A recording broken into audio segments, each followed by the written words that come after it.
साड़े सजो तई सुना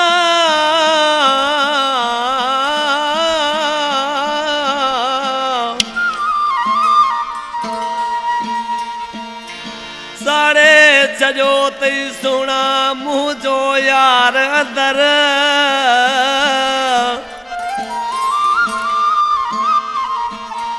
अञा बि छॾी नथो अञा बि छॾी नथो मुंहिंजी यार पचर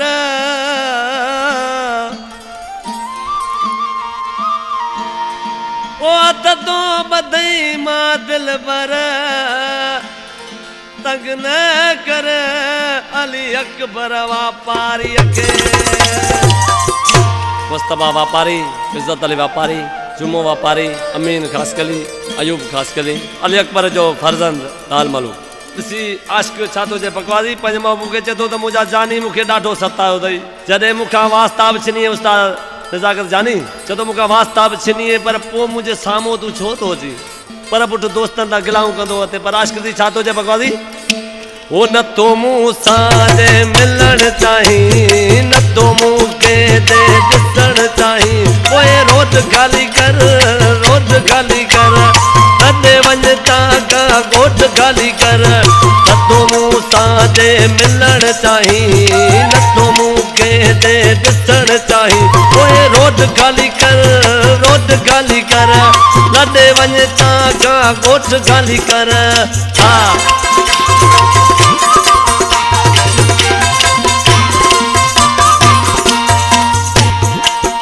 जेड़ा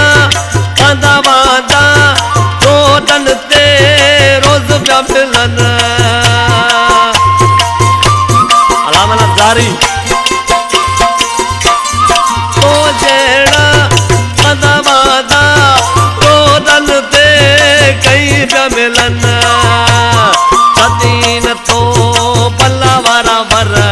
सदीन तो लुंडी वारा वर रोड खाली कर रोड खाली कर तॾे वञ ताका ॻोठ खाली कर हा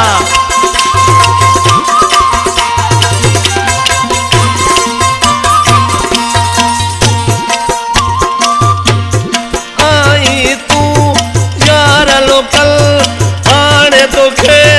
मुंहिंजिया मोकल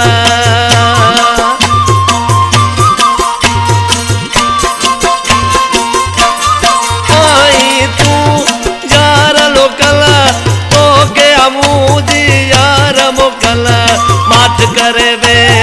वञी तूं घर माठ करे वे वञी तूं घर रोड खाली कर रोड खाली कर तॾे वञ ताका ॻोठ खाली कर हा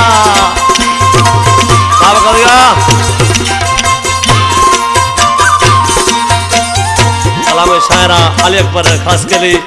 वापारी उस्ताद मोहम्मद अली जो दोस्ता मुंहिंजो बि भाउ अली अकबर जो नौकर खास के लिए जो कई न कदर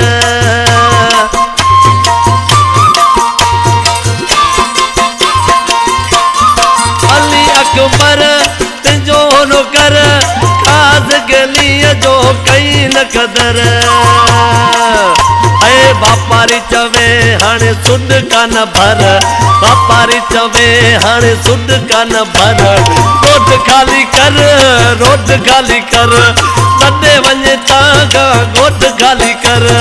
न तो मूं सां जे मिलण चाहीं न तो मूंखे दे ॾिसण चाहीं पोइ रोड खाली कर रोड खाली कर तॾे वञ ताका ॻोठ खाली कर